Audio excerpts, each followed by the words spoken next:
કાયમી શિક્ષકોની ભરતીને લઈ અને છેલ્લા 2 વર્ષથી અમે ગુજરાત સરકારને સત્તા પક્ષને અમે દરેક વખતે રજૂઆત કરીએ છીએ, પરંતુ એક પણ વખત અમારી રજૂઆતને છે એ કાયદેસર રીતે ક્યારેય સાંભળવામાં નથી આવી। આજે અમે ગાંધીનગર ખાતે અમે લગભગ 1000 કરતાં વધારે ઉમેદવારો છે એકઠા થયેલા હતા। અમારા પડતર પ્રશ્નોની જે અમારી માંગ છે, લાગણી છે, માંગણી છે, રજૂઆત છે એ અમે માત્ર આવેદન આપવા માટે ભેગા થયેલા હતા।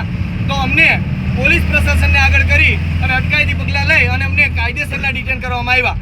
અમારી મુખ્ય માંગ 6 હતી। પહેલી માંગ અમારી એ હતી કે ભાઈ જેવી રીતે તમે 1 થી 8નું પ્રોવિઝનલ મેરિટ લિસ્ટ બહાર પાડ્યું હોય, એનું ડોક્યુમેન્ટ વેરિફિકેશન કર્યું હોય, તો તમે એમાં કેટેગરી વાઇઝ અને વિષય વાઇઝ જગ્યાઓ પ્રસિદ્ધ કરો। ત્યારબાદ બીજી માંગ અમારી એ હતી કે 9 થી 12માં પ્રોવિઝનલ મેરિટ અને ડોક્યુમેન્ટ વેરિફિકેશનનું શેડ્યુલ બહાર પાડવામાં આવે। ત્રીજી માંગ અમારી એ હતી કે ભાઈ 5700 જેટલા જૂના શિક્ષકો અને 1200 જેટલા આચાર્ય એના બદલી કેમ પૂરા થાય, હવે એના અંતે જે ખાલી જગ્યાઓ રહી છે એ તમામ ખાલી જગ્યાઓ ચાલુ શિક્ષણ સહાયક ભરતીની અંદર સમાવિષ્ટ કરવામાં આવે।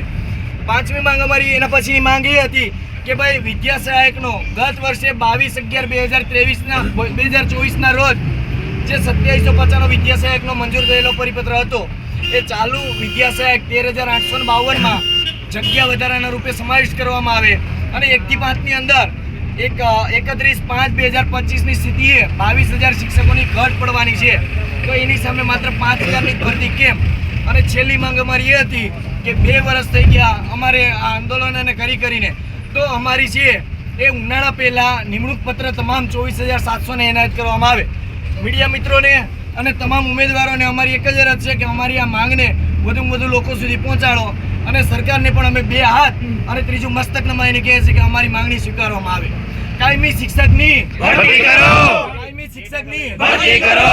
हम हमारा हक मांगते नहीं किसी से भीख मांगते, हम हमारा हक मांगते नहीं किसी से भीख मांगते। जग्या વધારો, जग्या વધારો, 1 થી 12માં જગ્યા વધારો, जग्या વધારો, जग्या વધાरो, 1 થી 12માં જગ્યા વધારો।